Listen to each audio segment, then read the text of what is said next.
आज हमारे बीच मौजूद है कुणाल पाटिल, जो बीजेपी के अध्यक्ष है।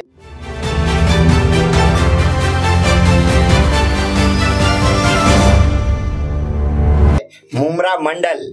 आइए हम लोग कुछ मुद्दों पर बात करेंगे उनसे। और कुणाल जी, एफके स्टूडियो में आपका स्वागत है। बहुत बहुत धन्यवाद। आज कुछ मुद्दों पे हम लोग बात करेंगे, इस मुमरा शहर, कलवा, दीवा, है ना? यस। तो बताइए आप, मुमरा के लिए आपकी सरकार है, केंद्र में है और महाराष्ट्र में भी है बीजेपी सरकार, ठीक है? तो मुमरा के लिए क्या क्या योजना लाएगी आपकी पार्टी, जिसका हिस्सा बनेगा कुणाल पाटिल? बताइए मुमरा वासियों को, शहर वासियों को, और भी जहां जहां आपकी आवाज पहुंचे वहां तक। यस, मैं जिस पार्टी से जुड़ा हुआ हूँ, भारतीय जनता पार्टी, अच्छा, उसका मेन जो मोटिव है वो यही है कि लोगों की सेवा। अच्छा। अभी यह हमारे आदरणीय पंतप्रधान नरेंद्र मोदी जी का जो 17 तारीख को जन्मदिन था, तो उस जन्मदिन के अवसर पर एक पंधरवड़ा नाम का सेवा कार्य जो है वो करने हमको केंद्र ने कहा था। वही हमारा सेवा कार्य उस माध्यम से शुरू है। हमने, जैसे आपने कहा कि क्या योजनाएं हम यहाँ पे ला सकते हैं जी, तो योजनाएं तो बहुत सारी है केंद्र की। हमें सिर्फ उस माध्यम से यहाँ मुमरा में उसको इम्प्लीमेंट करना है और लोगों को फायदा पहुंचाना है। जैसे अगर आयुष्मान भारत योजना की बात करें, तो यह जो योजना है उसमें, जिस योजना में जो व्यक्ति का नाम रहेगा उसे सालाना 5 लाख का मेडिक्लेम सरकार की तरफ से रहेगा जी, जो गरीब तबके के लिए बहुत जरूरी है। तो लगभग हमने इसका सर्वे किया तो मुमरा और कलवा के आसपास लगभग 11,000 लोगों का इसमें नाम है। तो मैं ये समझता हूँ कि हम कोशिश कर रहे कि वो लोगों तक पहुंचे और उनको इस योजना का लाभ दे। अच्छा। अभी तक हम लोग ने 125 लोगों तक ये लाभ पहुंचाया है और वो काफी खुश है और एक सिक्योर भी है। अच्छा। वैसी एक योजना है जनधन अकाउंट, जो जीरो अकाउंट में खोली जा रही है। उसमें बहुत सारी ऐसी योजनाएं हैं, उस माध्यम से, जैसे एक एक्सीडेंटल पॉलिसी है। अच्छा, हाँ, जिसे LIC कहते हैं। यस, अगर किसी की डेथ होती है तो उसे 2 लाख रुपए दिया जाता है। तो ऐसी बहुत सारी योजनाएं हम मुमरा में सरकार की पहुंचा रहे हैं और आने वाले समय में भी उसको पहुंचाएंगे। एक बहुत बड़ा मुद्दा बनते जा रहा है मुमरा शहर में, कलवा में, दीवा में। कलवा, मुमरा, दीवा के लोग टोरेंट से क्यों परेशान है, और आपकी पार्टी टोरेंट के लिए क्या विचार कर रही है? देखिए, टोरेंट जो एक प्राइवेट फ्रेंचाइजीज यहाँ पे आई है, उसके जो हमारे यहाँ के लोक प्रतिनिधि है मुमरा कलवा के, उनका ये कहना है कि ये भाजपा ने लाई है। देखिए, मैं समझता हूँ जब भाजपा की सरकार थी तब इसको कोई इम्प्लीमेंटेशन नहीं किया गया था, मतलब इसका कोई काम नहीं शुरू हुआ था, एक प्रोसेस थी वो। लेकिन आपको याद होगा कि मैं मुमरा कर करके एक संस्था थी, उन्होंने मी मुमरा कर उन्होंने एक आंदोलन किया था, और उपोषण आंदोलन किया था। और उस आंदोलन में आदरणीय हमारे जो थाना शहर के आमदार है संजय जी केलकर, और तब के जब हमारे ऊर्जा मंत्री थे चंद्रशेखर बावनकुले, इनके सचिव अजय पाठक जी, ये वहां पहुंचे थे। और उन्होंने जो हमारे जो मुमरा के लोग उपोषण पे बैठे थे उनको उपोषण से पीछे हटे, ऐसे उन्होंने मांग की, उनसे रिक्वेस्ट की थी। और उस वक्त उन्होंने ये कहा था कि जब तक लोगों के सहभाग से या लोगों के विचार से सहमति नहीं होगी तब तक हम यहाँ पे टोरेंट नहीं लाएंगे। और उसके बाद टोरेंट नहीं थी यहाँ पे, मतलब कहीं एक आध दुक्का ऑफिस थे लेकिन कोई काम नहीं था। लेकिन जैसे ही महाविकास सरकार बनी, आघाड़ी बनी, और आपने देखा होगा कि उसी वक्त सारे ऑफिस शुरू हुए, उसी वक्त सारे काम शुरू हुए, और कोविड में जब लॉकडाउन था उसी को फायदा लेके इन्होंने यहाँ पे अपना सारा बसेरा बसाया। और आज जो हालात है अभी ही लोग उससे परेशान हैं, और मैं ये समझता हूँ कि आने वाले समय में लोग और उससे परेशान हो गए। और आपने पूछा कि हमारी इसके लिए क्या सोच है। देखिए, हम ये दौरान हमने कहीं 2-3 बार इस विषय पे आंदोलन भी किया है। अच्छा। और जाके हम इनसे वरिष्ठों से भी मिले थे इस विषय पे, आपके वरिष्ठों से। और इस वक्त जब हमारे आदरणीय अनुराग ठाकुर जी जो केंद्रीय मंत्री है, जो इनका प्रवास योजना था, तो उस योजना में हमसे पूछा गया कि आपका क्या कहना है कलवा मुमरा विधानसभा के विषय पे। तब हमारे जो साथ में थे उन्होंने ये कहा था कि सर, सबसे बड़ा मुद्दा जो है वो है टोरेंट। जो हिसाब से टोरेंट अभी इतनी जाति कर रही है कि आने वाले समय में ये कितनी जाति करेगी। तो इस विषय पे हमारा इसके ऊपर पूरा वर्क चल रहा है, वरिष्ठों से बोलना चल रहा है, और हम आने वाले समय पे आपको नजर आएगा कि टोरेंट भगाओ या टोरेंट हटाओ, इस मुहिम पे हम काम करने की सोच रहे और सोचेंगे, और आगे इसको हम लोग रास्ते पे भी लाएंगे। मुमरा शहर में नशा, जो काफी लोग इस पे काम किए, बहुत लोगों ने कोशिश की, पुलिस वालों भी उससे मतलब 50% सफल रहे, और आप इस मुमरा शहर में ही पले बड़े, स्थानिक है आप मुमरा शहर के, 4 घर से आप लोगों ने मुमरा देखा है, तो इसमें नो डाउट। क्या आपके बचपन में इतना मुमरा शहर में नशा था? नहीं, बिल्कुल नहीं। ये बहुत सीरियस इशू है मुमरा के लिए, बहुत सीरियस है। मैं समझता हूँ कि जब हम देखते अगल बगल, जब जो बच्चे हमारे साथ सामने खेलते थे, कूदते थे, और आज वो नशे में उतर गए और कुछ अजीब से हरकतें कर रहे हैं, तो ये बड़ा देख के दुख होता है। अगर इसके गहराई में जाए तो ये समझ में आता है कि एक सिंडिकेट है मुमरा में जो ये नशे को फैला रहा है अपने फायदे के लिए। और हम समझते कि पुलिस इस पे वर्क नहीं कर रही। नहीं, पुलिस वर्क कर रही है, लेकिन कहीं ना कहीं इतने बड़ी आबादी के शहर में हमारे कुछ चंद पुलिस वहां तक पहुंच नहीं पा रही है, या फिर कहीं ना कहीं रिसोर्स कम पड़ रहा है। अभी ये हटे कैसा, या ये इस मुमरा शहर से जाए कैसा? तो इसके लिए एक ही मैं समझता हूँ कि अवेयरनेस बहुत जरूरी है। बड़े पैमाने पे अवेयरनेस लाना, जैसे आपके माध्यम से आप हर साल बॉडी बनाओ नशा हटाओ, नशा भगाओ बॉडी बनाओ, यस, एक मुहिम लेते हो और एक बड़े पैमाने पे बॉडी बिल्डिंग कंपटीशन करते हो, तो ये एक बहुत सराहनीय एक ऐसी एक आपने सोच रखी है, जिससे बच्चे उस नशे से हट के कसरत के पास जाए। तो एक ऐसे अवेयरनेस मुमरा के जो अच्छे लोग हैं, आप जैसे या और भी कोई संस्था है, अगर ये अवेयरनेस लाए तो मैं समझता हूँ काफी हद तक नशा रोकने में हम सफल हो जाएंगे। यदि आपको कभी मौका मिले मुमरा शहर का, या फिर अभी तक आपकी पार्टी के जो लोग हैं मुमरा मंडल में, क्या सर्वे किया है किस किस एरिया में ज्यादा नशा बिकता है? देखिए, ऐसा तो नहीं कह सकते किस एरिया में बिकता है, लेकिन हम देखे नजर उठा के तो हर कहीं ना कहीं ये सब दिखाई देता है। आने वाले आप देखते हो, जब जैसे ही काफी न्यूज आती है कि फलाना जगह पे इस लड़के ने उस पे वार किया नशे में, इस लड़के इनके साथ इनकी मारामारी हुई, ऐसे न्यूज दिखाई देते। अच्छा। तो इसको हम ये नहीं कह सकते कि बाबा किसी पर्टिकुलर एरिया में इस नशे ने दीमक के जैसे पूरा मुमरा को लगने की या चाटने की कोशिश दिख रही है। तो इसे मैं समझता हूँ कि एक डिसिप्लिन और एक अवेयरनेस, ये दोनों चीज बहुत इम्पोर्टेंट है। जो डिसिप्लिन पुलिस के माध्यम से होगी और अवेयरनेस जो है एक सामाजिक संगठन के माध्यम से होगी। नशा, झोपड़पट्टी, चालियां या सोसाइटी, आप तक कहां से आवाज आती है?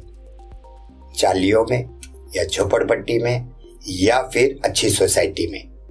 कहाँ से आवाज आती, नशा यहाँ हो सकता है, नशा यहाँ सोसाइटी में। देखिए मुंब्रा एक शहर है, ये हमारा एक घर ही है जी, इसमें हम उसको इस तरह से डिवाइड तो नहीं कर सकते। हाँ, तो बट नशा करने वाले उनका तो हमें ये हमारे घर से ही आवाज आ रही है, ये घर ही है हमारा पक्का। यस, और ये घर से इस नशे को हमको हटाना है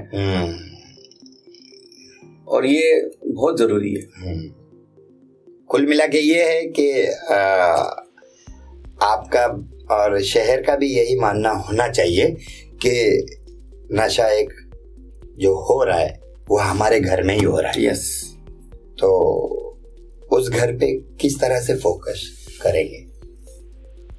मैं वही तो कह रहा हूँ ना आपसे, घर के बुजुर्ग जो होते हैं ये तो बुजुर्ग ने अवेयरनेस भी लाना चाहिए और डिसिप्लिन भी लेना चाहिए। और मैं वही कह रहा हूँ कि डिसिप्लिन जो लाना है पुलिस का काम है और अवेयरनेस लाना ये हमारे जैसे सामाजिक संगठन है उनका काम है। जैसे कहा थोड़ी देर पहले, जैसे आपके माध्यम से आप एक अच्छा एक संकल्प लेके चल रहे, वैसे लोग इसमें संकल्प लेके चले तो बहुत सारे चेंजेस आ सकते हैं। मुंब्रा शहर में पुलिस स्टेशन जैसे कि कई पार्टियों ने और मुस्लिम लीग पार्टी ने भी लेटर्स वगैरह डाले थे कि दीवा में पुलिस स्टेशन बनना चाहिए, इतना बड़ा शहर होते जा रहा है, बढ़ती जा रही है आबादी और मुंब्रा पुलिस स्टेशन उसको ज़्यादा कवर नहीं कर पाते हैं। तो लास्ट टाइम खड़ी मशीन जो एरिया है वहाँ पर बीट चौकी बनाई गई थी, ठीक है। अभी वहाँ पर ट्रैफिक वाले रहते हैं, बीट चौकी ज़्यादा यूज में नहीं आई। तो टोल नाका, श्रीलंका का टोल नाका, टोल प्लाजा जो है, क्या आने वाले समय में वहाँ पर बीट चौकी होना चाहिए आपकी पार्टी के माध्यम से? उसके पर आप क्या पत्र व्यवहार करेंगे? देखिए ये बात बहुत सीरियस है और मैं समझता हूँ कि मुंब्रा और दीवा की कुल आबादी अगर हम लोग उसको काउंट करें तो वो करीबन 15 लाख की आगे ही रहेगी मेरे हिसाब से। और ऐसे में हमारे पुलिस चौकी में एक 50-60 या लगभग मिला के 150 पुलिस ही कार्यरत रहते। तो ये तो जरूरी है कि दीवा में तो एक अलग चौकी होनी चाहिए और साथ ही आपने जैसे कहा कि टोल प्लाजा कुछ श्रीलंका, हाँ कुछ जगहों पे जहाँ पे आवश्यकता है वहाँ पे तो पुलिस चौकी होनी चाहिए। क्या आप आने वाले समय में पत्र व्यवहार कर सीपी साहब को लेटर निवेदन देंगे ताकि वहाँ पर छोटी सी जरूर बीट चौकी आ जाए? जरूर। आने वाला 2023 की शुरुआत में इलेक्शन हो सकता है या फिर आगे पीछे होगा। यदि आने वाले इलेक्शन में आपके पार्टी से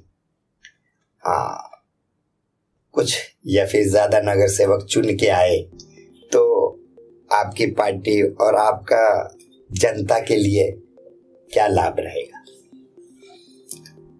देखिए आपने कहा नगर सेवक, सही मायनों में नगर की सेवा करना यही उसका कर्तव्य होना चाहिए। लेकिन आजकल में होता क्या है, चुनने के बाद वो नगर सेठ बन जाते हैं। अच्छा, हाँ। आपने कहा कि हम क्या करेंगे, देखो नगर सेवक बना नगर सेठ। हमारा एक विजन है कि एक यंग जनरेशन, हम जो सोचते हैं कि सेवा करना मतलब क्या है, सेवा करना मतलब सिर्फ गटर बनाना, नाले बनाना, ये है क्या? तो नहीं। हम जिस क्षेत्र में रहते हैं उस क्षेत्र में जो गरीब तबका है, जिसको जरूरतमंद है, उसका जीवन किस तरह से आसान हो, उसके घर की समस्या किस तरह से खत्म हो और उसकी जिंदगी किस तरह से खुशहाल हो, इस पे हम लोग फोकस करते हैं जी। और सही मायनों में यही सेवा है। अगर कोई जरूरतमंद के चेहरे पे खुशी आई तो यही सेवा है। अभी देखने गया तो मुंब्रा जैसे कुछ एक, हम अगर एक ये जो पहाड़ का एक रेंज पकड़े तो वहां पे बहुत सारी झोपड़पट्टी है और वहां के लोग हर चीज से परेशान है। ऐसे अनेक चीजें, जैसे उनके घर तक नल लेके जाना, पानी लेके जाना, अभी तो परेशान है बिजली से। तो ऐसे क्या हम योजना ला सकते जिनका उससे राहत मिले, बिजली में उनको कम बिजली जो आती है हमारे बिल वो कम आए। हर घर में किस तरह से एक व्यक्ति एक काम पे लगे हमारे माध्यम से। हाँ, रोजगार योजना, रोजगार आ जाए। हाँ, रोजगार के लिए किस तरह से हमारे माध्यम से क्या माइंड में आया, एक भी बच्चा हमारे प्रभाग का ये शिक्षा से वंचित ना हो। ये सारी चीजें हम अपने लेवल पे सोच रहे हैं और कई जगह पे तो मैं बोल रहा काम भी हो रहा है। कुछ हमारे कार्यकर्ता है वो इस वर्क पे भी आए हैं, इसको देख भी रहे, सोच भी रहे और कर भी रहे। शिक्षा से मुझे याद आया कुणाल पाटिल जी, आपकी भी कॉलेज है। यस। तो वहां पर भी लोग आते होंगे, आपसे भी कम मिल पाते होंगे, लेकिन आपके नीचे के लोगों से मिलते होंगे। तो किस तरह से परेशानी बताते हैं एजुकेशन को लेके? देखिए, मैं प्रज्वलित नंदीप शिक्षण ट्रस्ट ये संस्था का अध्यक्ष हूँ। हमारी स्कूल का नाम है बाबा जी पाटिल विद्या मंदिर, जो 1985 में इसकी स्थापना हुई थी हमारे पिताजी के माध्यम से, और आज मैं उसमें कार्यरत हूँ। देखिए, एक हमारे पिताजी विजन लेके चले थे, वो पढ़े लिखे नहीं थे। अच्छा, लेकिन बट विजन था उनका ये कहना था कि बच्चे पढ़े, बच्चे पढ़ना चाहिए। हाँ, हम नहीं पढ़ पाए बट तो उन्होंने पढ़ पाना चाहिए। उस माध्यम से उन्होंने स्कूल शुरू की और वो पहले से ये कहते थे कि बच्चे पढ़नी चाहिए, हमें उसको बिजनेस नहीं बनाना है। सही। आज भी मैं आपसे दावे से कहता हूँ कि अगर आप मुमरा में सर्वे करें तो सबसे कम फीस हमारे स्कूल में ही है। क्या बात है, सबसे कम फीस हमारे कुणाल पाटिल जी की कॉलेज में है, स्कूल में है, सारी सुविधा के साथ है। हम सारी सुविधा भी देते हैं क्योंकि ये पिताजी का विजन था। यस, जिसको आपने 100% पूरा कोशिश कर रहे। अभी आपने कहा कि क्या समस्या है। देखिए, बहुत गरीब तबका है। हम देखते हैं कि सही में फीस भरने के लिए कभी कभी उनके पास पैसे नहीं होते।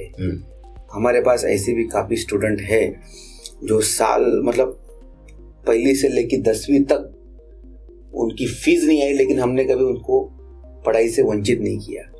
क्या बात। और मैं ये भी देखता हूँ कि काफी सारी ट्रस्ट है मुमरा में, अच्छे अच्छे लोग हैं जो उनको मदद भी करते हैं, चेक भी देते हैं। तो ये हकीकत है कि हम ये सोचते हैं कि हर बच्चा एक अच्छी पढ़ाई होनी चाहिए और उससे वंचित नहीं होना चाहिए, क्योंकि ये देश का भविष्य है। और बच्चा पढ़ेगा तो ही इतिहास को समझेगा, और जब समझेगा तभी यहाँ पे अच्छा खुशहाली और एक अच्छा वातावरण तैयार होगा। और पढ़ाई के माध्यम से, आप जैसे कहा था नशा, पढ़ाई के माध्यम से ये नशे से भी मुमरा एक दिन मुक्त होगा।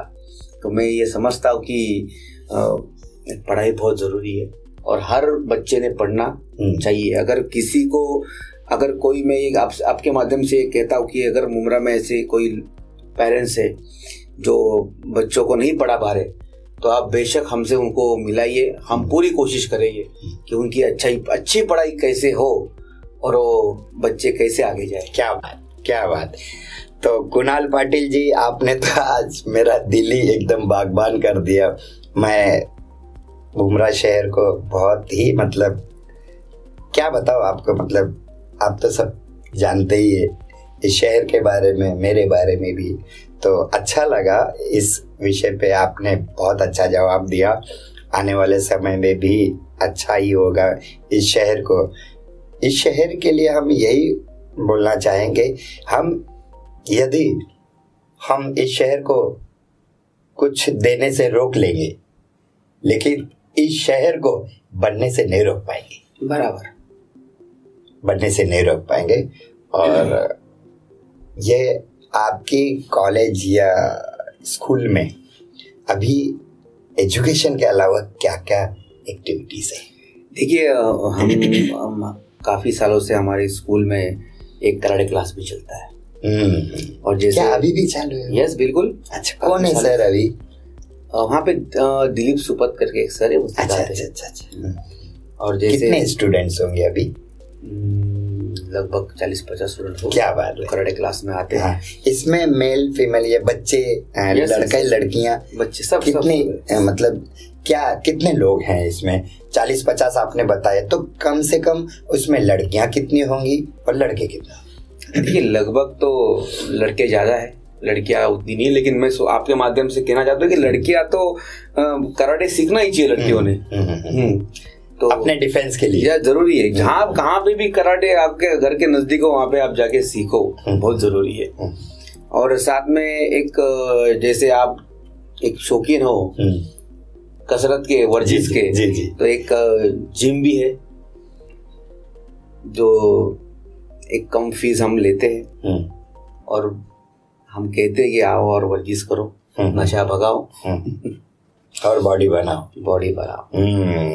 तो ये थे कुणाल पाटिल जी, अपना कीमती वक्त देके हमारे स्टूडियो पहुंचे। और आपको कैसा लगा हमारे स्टूडियो में आके?